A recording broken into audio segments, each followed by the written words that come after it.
अस्सलाम वालेकुम my dear students, I hope you are all fine and well. Students, question number 6.6 के अंदर simple सी जस्ट 3 डेफिनेशंस टर्म्स पूछी हैं उसने कि इनको डिफ़ाइन करें। ये है क्या चीज़ें, तो हम इनको जल्दी से एक्सप्लेन कर लेते हैं शॉर्ट फॉर्म के अंदर अंदर। कहते हैं कि explain with examples the terms random experiment, sample space and event. ये 3 टर्म्स के बारे में वो कहता है हमें बता दें जल्दी से। जी तो स्टूडेंट्स, रैंडम एक्सपेरिमेंट एक्चुअली एक ऐसा एक्सपेरिमेंट होता है विच प्रोड्यूसेस डिफरेंट आउटकम्स, ठीक है, जो कि हमें डिफरेंट किस्म के रिजल्ट्स देता है even if it is repeated a large number of times. ठीक है, अगर उसे बार बार भी रिपीट किया जाए तब भी, ठीक है, वो डिफरेंट आउटकम्स देता है अंडर सिमिलर कंडीशंस। ठीक है, सम सिमिलर कंडीशंस के अंदर रहते हुए, एक ही तरह की जो सिचुएशन है उसके अंदर रहते हुए, जब हम किसी काम को करते हैं, बार बार रिपीट करते हैं, और अगर वो काम हमें हर दफ़ा डिफरेंट आउटकम्स दे या डिफरेंट रिज़ल्ट्स दे, तो हम उस काम को, उस एक्सपेरिमेंट को रैंडम एक्सपेरिमेंट कहते हैं। इसकी जो है ना एक एग्जांपल से समझें।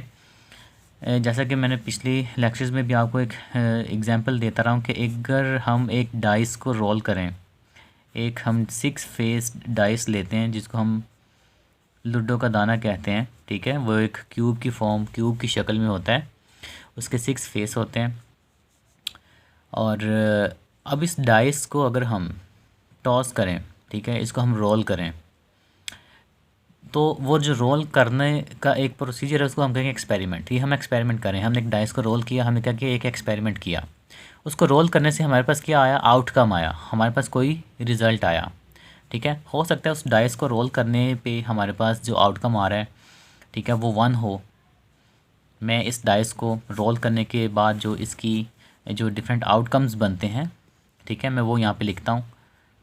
हो सकता है उसको रोल करने से 1 आ जाए। दोबारा से जब हम उस एक्सपेरिमेंट को रिपीट करेंगे, ठीक है, उसी डाइस को अंडर सिमिलर कंडीशंस, ठीक है, उसी वक्त अगर हम रोल करेंगे दोबारा से, तो हमारे पास हो सकता है 1 ना आए। ठीक है, हो सकता है कोई और वैल्यू आ जाए, हम सपोज़ कर लेते हैं 2 आ गया। ठीक है, दोबारा से फिर अगर हम रिपीट करते हैं तो हमारे पास उस डाइस के ऊपर जितने भी आंसर्स हैं, हो सकता है वो बारी बारी रिपीट होते जाएं। ठीक है, डिफरेंट आउटकम्स आए हर दफ़ा। तो ऐसा जो एक्सपेरिमेंट होता है, उस एक्सपेरिमेंट को हम क्या कहते हैं, रैंडम एक्सपेरिमेंट कहते हैं, जिससे जो आउटकम्स आते हैं वो डिफरेंट होते हैं, और जो है वो सिमिलर कंडीशंस के अंदर वो एक्सपेरिमेंट बार बार किया जाता है, उस एक्सपेरिमेंट को रिपीट किया जाता है a large number of times. तो वो हमें क्या देता है, डिफरेंट आउटकम्स देता है। अब ये तो मैंने यहाँ पे लिखी ना टोटल आउटकम्स, ये बेसिकली सारे मैंने लिख दिए हैं तरतीब से, लेकिन हो सकता है 1 आ जाए, 1 के बाद 6 आ जाए, 4 आ जाए, 4 के बाद फिर 1 आ जाए, फिर 5 आ जाए, फिर 2 आ जाए, ठीक है, फिर 3 आ जाए। तो ये आउटकम्स रहते यही हैं, ठीक है, लेकिन ये क्या होता है, ये चेंज होते रहते हैं। तो ये जो एक्सपेरिमेंट हम करते हैं बार बार एक डाइस को रोल करने का, इस एक्सपेरिमेंट को हम स्टैटिस्टिक्स के अंदर रैंडम एक्सपेरिमेंट कह देते हैं। ठीक है स्टूडेंट्स, क्लियर हो गया। नेक्स्ट हमारे पास इसमें टर्म पूछ रहा है सैम्पल स्पेस किसे कहते हैं। इसके बारे में भी जो है हमने पिछले 1-2 लेक्चर्स में देखा था कि सैम्पल स्पेस किसे कहते हैं, तो इसमें भी जल्दी से आप देख लें।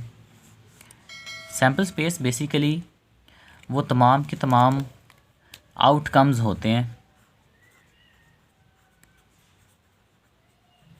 जो किसी भी रैंडम एक्सपेरिमेंट को करने से हमें मिलते हैं।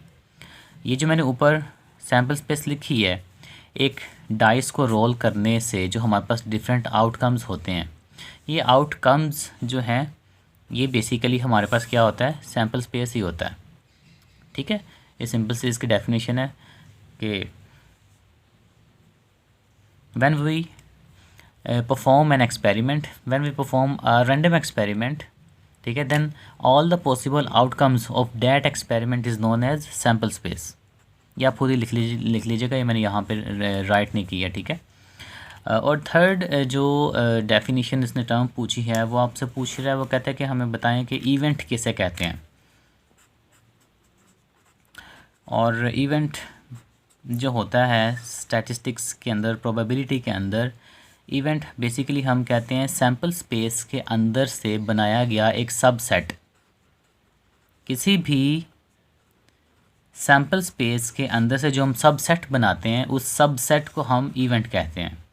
ठीक है, फॉर एग्जांपल मैंने ये एक सैम्पल स्पेस लिखी है एक डाइस को रोल करने की। मैं इसमें से एक छोटा सा इवेंट बना लेता हूँ, उस इवेंट को मैं लेट कर लेता हूँ, ए नाम दे देता हूँ और मैं कह देता हूँ कि जो मैं इसमें से इवन नंबर्स है ना वो सारे के सारे मैं बाहर निकाल लेता हूँ 2 4 6। तो ये मेरे पास एक इवेंट बन गया है, ये मेरे पास इस सैम्पल स्पेस का एक सबसेट बन गया है। ठीक है, तो इसको मैं इवेंट कह दूँगा। ठीक है, तो इवेंट जो होता है is a subset of the sample space, ये इसकी डेफिनेशन है, ये भी आप लिख लीजिएगा। तो ये 3 छोटी सी डेफिनेशन थी, होप्स आपको समझ आ गई, बहुत ईजी सी हैं, इनको याद कर लें। तो मिलते हैं अगली वीडियो में, अपना ख्याल रखिएगा, टेक केयर, अल्लाह हाफिज़।